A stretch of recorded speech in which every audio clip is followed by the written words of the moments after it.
압살롬은 그동안 이 반역을 아주 철저하게 준비해 왔습니다. 지난 4년 동안 그가 어떻게 반역을 준비해 왔는지 우리가 지난 시간 살폈습니다. 그는 이스라엘 백성들의 지지를 얻기 위해서 백성들을 위해 많은 노력을 하죠. 때가 되자 압살롬은 이제 자신의 계획을 실행으로 옮깁니다. 그가 다윗을 찾아가서 헤브론으로 가는 그 계획을 이렇게 얘기합니다. 7절로 한번 가보세요. 7절 4년 만에 압살롬이 왕께 아뢰되 내가 여호와께 서원한 것이 있사오니 청하건대 내가 헤브론에 가서 그 서원을 이루게 하소서. 명분은 이겁니다. 여호와를 섬기기로 서원했으니 이 헤브론에 가서 그 서원을 이루도록 허락해 달라라는 요구입니다. 다윗은 압살롬의 부탁을 허락하죠. 하나님을 섬기겠다고 했으니 얼마나 기뻤겠습니까? 기꺼이 그러라고 얘기를 합니다. 조금도 의심하지 않았을 것입니다. 그가 반역을 준비하고 있으리라고는, 헤브론에 가는 것이 반역의 시작이라는 것을 그는 꿈에도 생각지 못했을 것입니다. 이 짧은 대목이 우리에게 사실 많은 것을 일깨웁니다. 그 중에서도 하나님 나라의 반역이 어떻게 이루어지는지를 잘 보여줍니다. 항상 그랬습니다. 성경의 역사를 보면 언제나 시작의 명분은 하나님입니다. 모세를 향해서 목소리를 높였던 사람들도 항상 하나님을 전면에 내세웠습니다. 그러나 우리가 아는 것처럼, 본문에서 보는 것처럼 그 속에는 자신의 욕망이 자리하고 있습니다.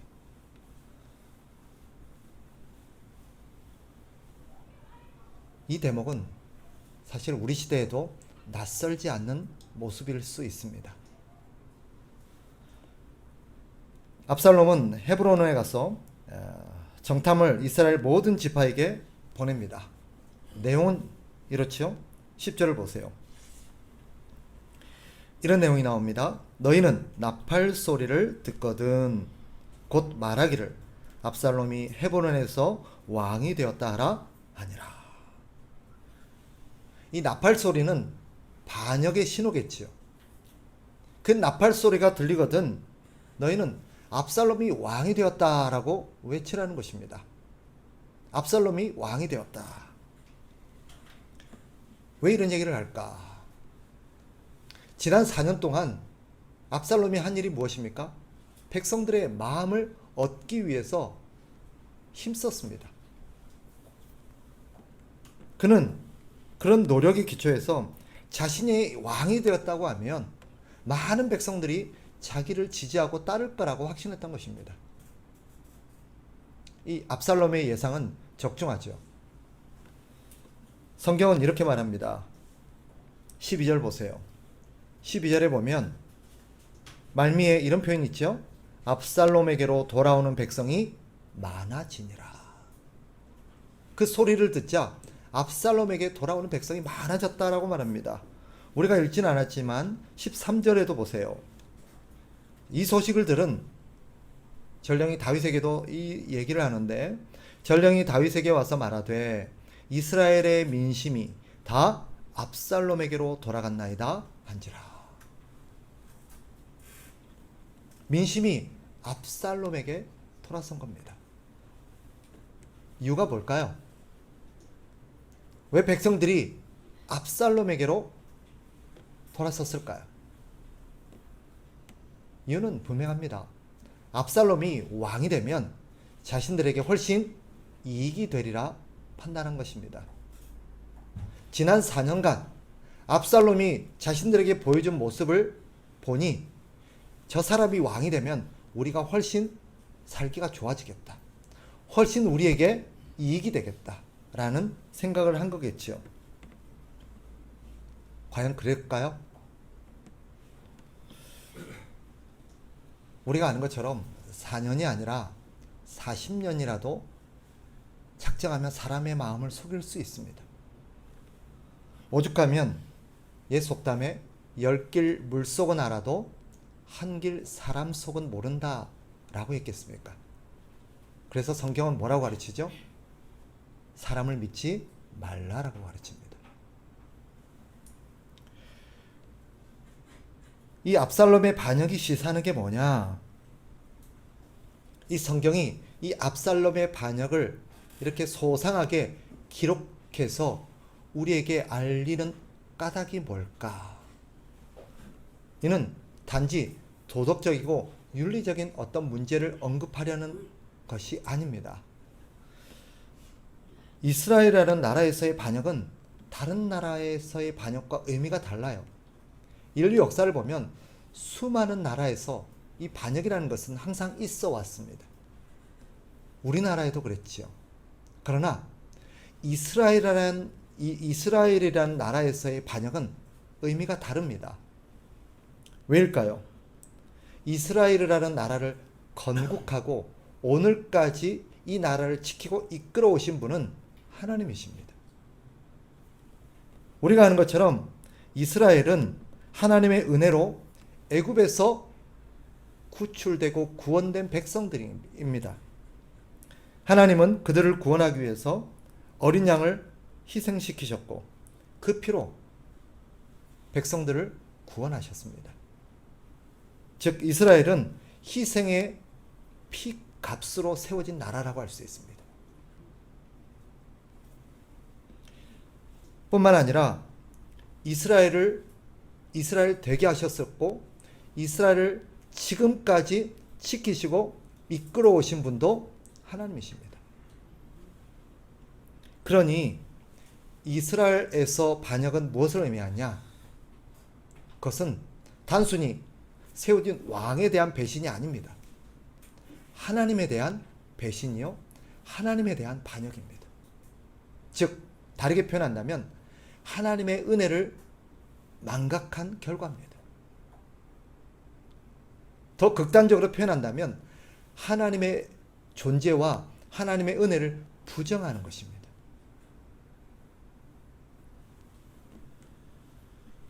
오늘 본문은 압살롬에게서 우리가 본다면 압살롬이 어떤 사람인가를 보여줘요. 그는 하나님의 은혜에 대한 인식이 없는 사람입니다. 좀 더 극단적으로 말하면 하나님의 존재를 부정하는 사람입니다. 하나님을 인정하지도 하나님을 두려워하지도 하나님의 은혜를 의식하지도 않습니다. 그러니 그런 일을 꾸몄겠지요. 압살롬만 그랬을까요? 사실 그 압살롬의 반역에 직간접적으로 동참한 모든 사람들이 다 그렇습니다. 그들이 하나님에 대한 바른 이해가 있었던들, 이 나라, 이 민족이 어떻게 세워진 나라요, 민족이며 우리가 누구인지, 어떻게 우리나라가 지금까지 올 수 있었는지에 대한 바른 이해가 있었더라면 그런 일에 가담하지 않았을 것입니다.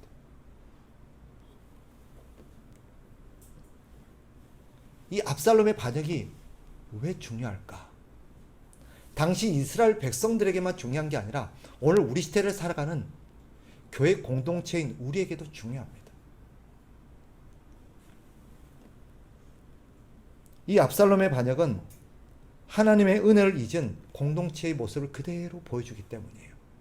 어쩌면 오늘 우리 시대 교회 안에서 이루어지고 있는 많은 문제들이 여기에서 기초하고 있는지 모르겠습니다. 교회가 하나님을 향해서 반역한다? 꿈도 꿀 수 없는 일이겠지요. 그러나 실상은 그런 일들이 교회 안에서 버젓이 일어나고 있습니다. 교회가 어떤 것입니까? 교회가 어떤 것입니까? 오늘 본문에서 이스라엘 백성들의 공동체가 그러하듯 교회 역시 하나님의 은혜로 구원받은 사람들의 모임입니다. 하나님이 핏값으로 구원하신 사람들의 모임입니다. 어린 양의 희생을 통해서 구원받은 존재고, 우리가 아는 것처럼 지금까지 교회가 세워지고 유지되고 이 시간까지 올 수 있었던 모든 것들이 하나님의 은혜의 결과입니다. 그러니 교회는 이렇게 말할 수 있어요. 교회를 세우신 분도 하나님이시요, 교회를 오늘까지 지키신 분도 하나님이시며, 교회를 지금도 다스리고 계신 분도 하나님이십니다. 이게 교회입니다. 그런데 오늘 본문에서 그려내고 있듯 어느 순간 교회 안에서 그런 하나님의 은혜가 부정되어지고 하나님의 존재가 부정되어지고 사람들의 욕심으로 장악되어지고 다스려지는 공동체로 전락하고 있다는 것을 우리는 부정할 수가 없습니다. 하나님의 은혜를 잊은 교회의 특징이 무엇입니까? 교회가 하나님의 은혜를 잊은 것을 어떻게 알 수 있을까요? 몇 가지의 증상이 있습니다. 오늘 본문에서 똑같이 그려내고 있어요. 먼저는 교회가 하나님의 영광이 아니라 자신의 욕심을 추구하기 시작하는 것입니다. 두 번째로 교회가 하나님의 뜻을 무시하고 사람의 뜻을 우선하기 시작하는 것입니다. 마지막으로 교회가 하나님의 은혜를 자랑하는 게 아니라 자신들의 사업과 공로를 자랑하기 시작하는 것입니다. 그런데 우려하는 이런 증상들이 교회 안에서 그대로 나타나고 있어요. 우리 교회는 아닙니까? 우리 참된 교회는 절대 아니라고 말할 수 있을까요?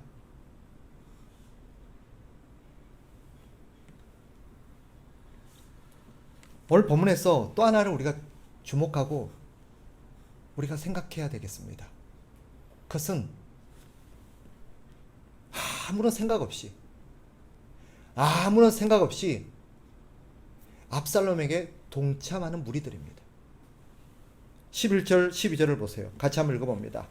11절 12절 다 같이 시작. 그때 청함을 받은 200명이 압살롬과 함께 예루살렘에서부터 헤브론으로 내려갔으니 그들은 압살롬이 꾸민 그 모든 일을 알지 못하고 그저 따라가기만 한 사람들이라. 제사 드릴 때에 압살롬이 사람을 보내 다윗의 모사 길로 사람 아히도벨을 그의 성읍 길로에서 청하여 온지라. 반역하는 일이 커가매 압살롬에게로 돌아오는 백성이 많아지니라. 그날 압살롬과 함께한 사람들이 있었습니다. 200명이었습니다. 그런데 성경은 그들에 관해서 뭐라고 증거하고 있습니까? 그들은 아무런 영문을 모르고 있었던 사람입니다. 자신들이 지금 무슨 일을 추진하고 있는지, 그 일이 하나님 앞에 어떤 의미가 있는지 아무런 개념이 없었던 사람들이에요. 그럼 왜 그런 짓을 했을까요? 왜 그 일에 동참했을까요? 왜 그날 그 자리에 함께 했을까요? 왜 압살롬과 함께 했겠습니까? 여러 가지 이유를 생각할 수 있지만 한마디로 말하면 그저 압살롬이란 한 사람에게 마음이 빼앗겼기 때문입니다. 앞에서 말했죠. 압살롬이 어떻게 했대요? 사람들의 마음을 훔쳤다, 도둑질했다라고 말합니다. 그럼 이 사람들은 어떻게 된 거예요? 압살롬에게 마음이 빼앗긴 거예요. 우리 식으로 표현하면 뭐죠? 압살롬에게 반한 거예요. 압살롬을 좋아한 거예요. 압살롬에게 매료된 거예요. 왜? 저 사람이다. 저 사람을 따르면 나에게 이익이 되겠다. 저 사람과 함께하는 것이 내게 훨씬 좋겠다. 저 사람이 나한테 도움이 되겠다.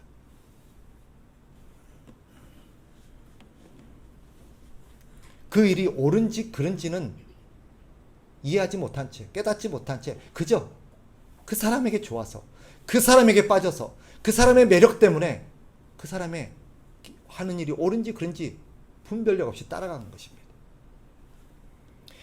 다윗의 모사였고 당대 최고의 지략가였던 아히도벨이 동참하면서 일이 점점 커져갑니다.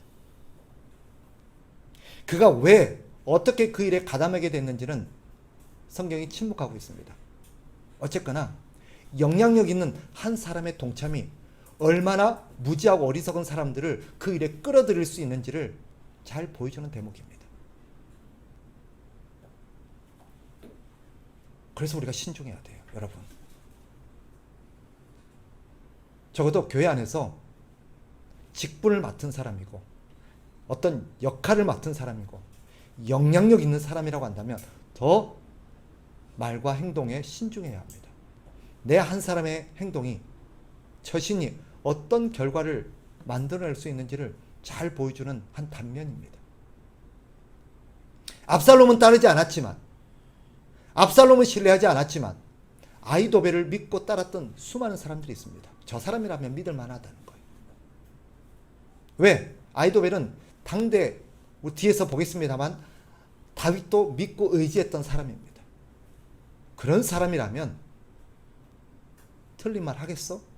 틀린 짓 하겠어? 그러니 수많은 사람들이 아히도벨을 따라서 그 일에 가담하기 시작한 것입니다. 오늘 이 장면을 보면서 스치고 지나가는 많은 교회의 어두운 그림자들이 있습니다. 저도 그 일선에 선 한 사람이라서 어떻게 보면 제 얼굴에 침 뱉긴 것 같아 참 두렵고 주저되지만 현실입니다. 오늘 얼마나 자주 교회에서 보는 모습입니까? 수많은 성도들이 특정한 목사에 압도되고 또 특정한 목사에게 매력에 빠져서 그 목사를 맹목적으로 추종합니다. 그 목사가 옳고 그러면 별로 관심이 없습니다. 내가 저 목사님을 좋아하니까, 저 목사님이 마음에 드니까 그저 그 목사님이 이렇게 하면 이렇게 따라가고 저렇게 하면 저렇게 따라가는 무지몽매한 교인들이 너무 많아요. 이름만 대면 다 아는 서울의 모 교회 한 목사님이 청년 사역자라 아주 유명했습니다. 근데 자매들을 향해서 몹쓸 짓을 했습니다. 결국 교단과 교계에서 그를 징벌했고 거기에 대해서 징계가 내려왔습니다. 근데 어처구니 없는 일이 발생합니다. 성도들이 그 목사를 옹호하고 났습니다. 그리고 교단을 탈퇴해버립니다. 그리고 수많은 성도들이 그 목사를 따라서 새로운 교회를 하나 세웁니다. 특정 한 사람만의 문제는 아니죠. 묻고 싶습니다. 도대체 왜? 무엇 때문에? 그 목사가 하면 다 옳은 것으로 생각하는 그런 무서운 생각이 어디에서 기인했는지 우리는 생각해야 돼요. 저는 그들이 과연 바른 성도일까 의구심이 듭니다.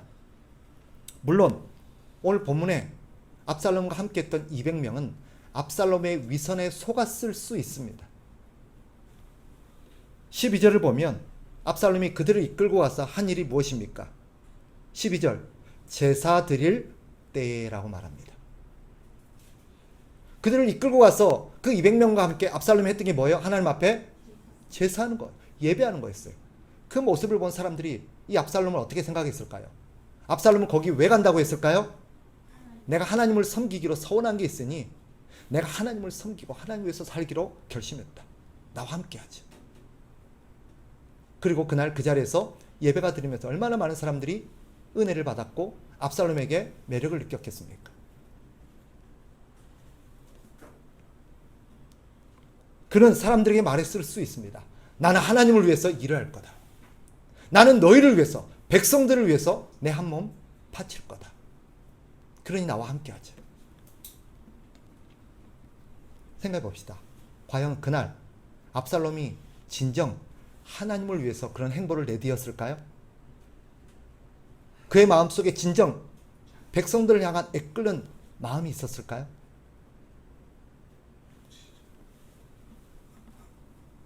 백성들은 다윗을 대적할 마음이 그날 그 자리에 참석했던 200명의 사람들의 마음에 다윗을 대적하고자 하는 마음은 1도 없었을 수 있습니다. 하나님께 반역을 하고자 하는 마음은 1도 없었을 수 있습니다. 그런데 결과적으로 어때요? 그 일에 동참하게 된 겁니다. 물어봅시다. 그렇다고 죄가 없습니까? 속아서 그 일에 가담했으니 죄가 없습니까? 그렇다고 반역에 동참하지 않은 것입니까? 사실 생각해 보세요. 예수님과 하나님을 향해서 대적하고자 교회를 세우는 사람이 어디 있겠습니까? 나 교회를 세우면서 뭐라고 말할까요? 우리는 하나님을 위하자, 나라와 민족을 위하자, 성도들을 위하자 라고 교회를 세울 겁니다. 그러나 그렇게 세운 모든 사람들의 마음속에 하나님이 있을까? 성도들을 향한 애끓는 정의와 공의의 마음들이 있을까? 그들은 그저 자신이 좋아하는 목사님만 믿고 따랐을 뿐일 수 있습니다.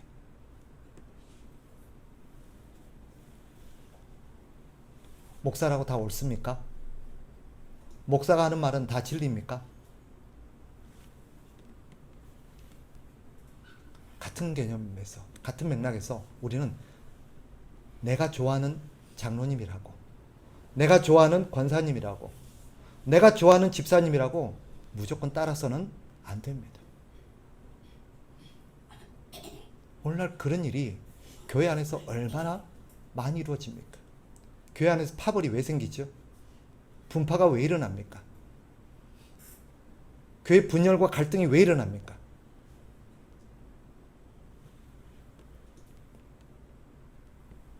성경은 우리에게 질문합니다. 도대체 성도가 뭐냐? 성도는 어떤 존재냐? 성도는 오직 하나님의 말씀만을 따르는 존재입니다. 아멘이십니까? 네. 성도는 오직 하나님의 뜻을 따르는 사람입니다. 사람을 따르는 사람이 아니에요. 그러니 오늘 본문과 관련해서 성경이 우리 성도들에게 요구하는 진리가 무엇입니까? 분별하라는 거예요. 분별하라. 잘 분별하라는 거예요. 아무리 내가 좋아하고 아무리 내가 신뢰하는 목사라 하더라도 틀릴 수 있습니다. 아무리 내가 좋아하는 집사요, 권사요, 장로라 하더라도 틀릴 수 있습니다. 틀린 사람을 따르는 것은 결과적으로 하나님을 대적하는 것입니다. 속았다고, 몰랐다고 변명할 수 없는 것입니다. 그래서 성경이 뭐라 그래요? 생각하라, 분별하라 라고 수없이 가르치는 이유입니다. 저는 우리 시대 그리스도인들이 상실하고 있는, 놓치고 있는 가장 중요한 신앙적 태도 중에 하나가 생각하고 분별하는 사고입니다. 목사님 틀린 말 하겠어? 할 수 있습니다.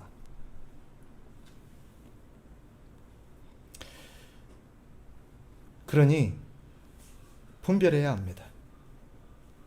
성경은 우리에게 가르칩니다. 살피는 것이, 한번 따라합시다. 살피는 것이 성도의 본분이다. 한 번 더 따라합시다. 분별하는 것이 성도의 본분이다. 여러분들이 누군가의 얘기를 들을 때, 심지어는 설교를 할지라도 그 설교를 듣고 과연 하나님의 말씀과 부합한가 고민하고 기도해야 합니다.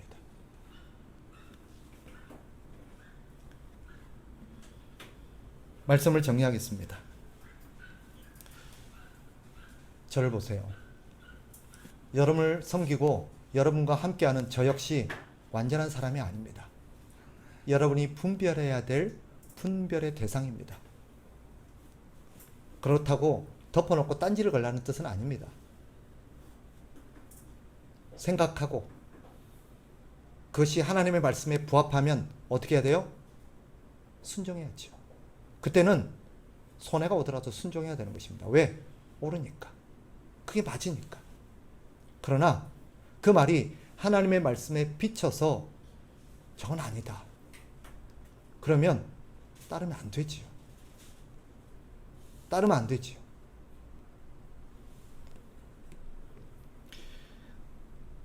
사람을 따르는 자는 반드시 후회할 것입니다. 우리가 아는 것처럼 압살롬을 따랐던 모든 사람들은 결국 어떻게 됩니까? 다 패배합니다. 실패합니다. 처단당합니다. 왜죠? 결국 사람을 따르는 것은 하나님을 대적하는 것입니다.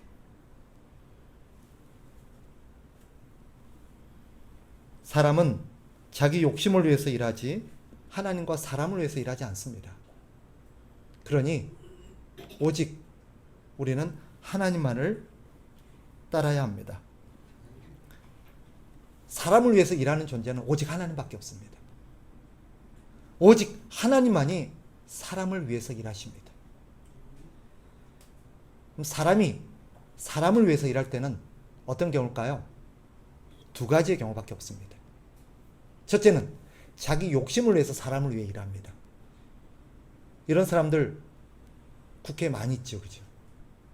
두 번째는요, 하나님께 붙들려서 사람을 위해서 일하는 것입니다. 신자는, 성도는 그런 사람입니다.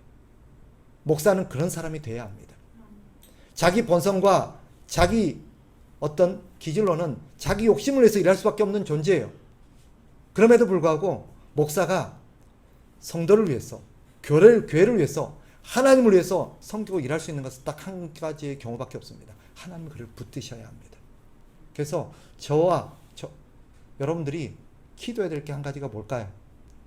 하나님이 저를, 김 목사를 붙들도록 기도해야 돼요.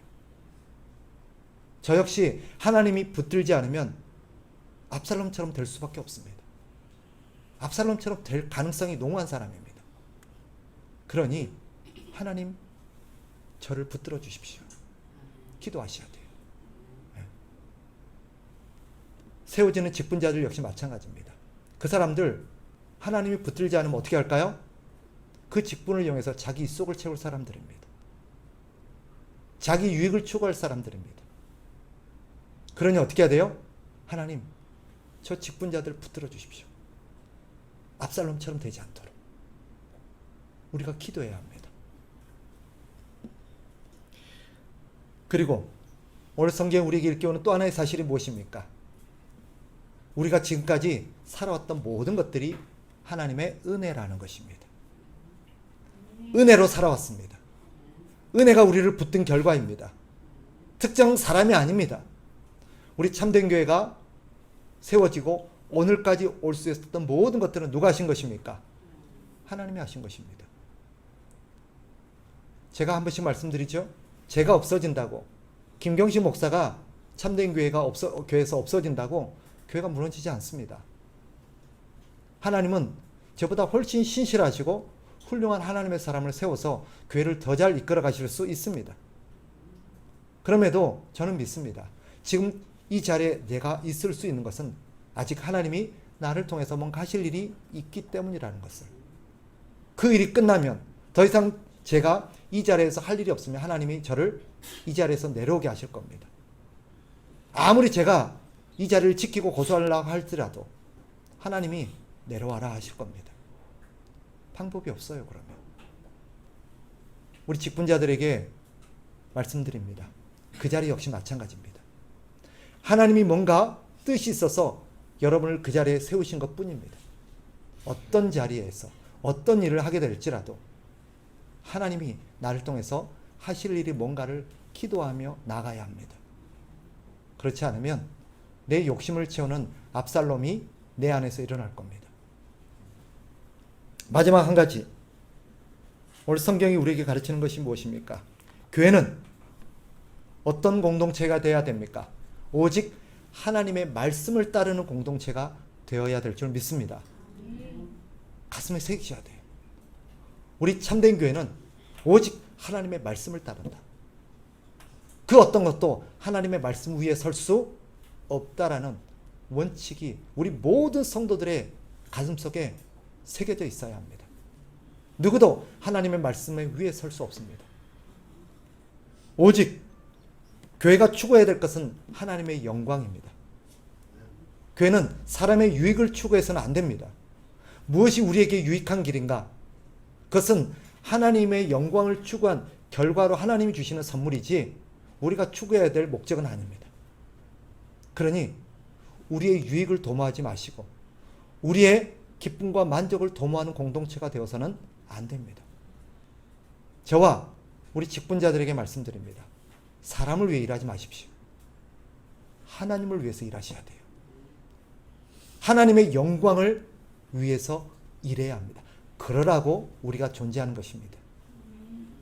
그러니 모든 성도는 직분자든 아니든 모든 교회 구성원 한 사람 한 사람은 오직 하나님을 따르시고 하나님께만 영광을 돌리는 일을 하시기를 주의 이름으로 축복합니다. 기도하겠습니다.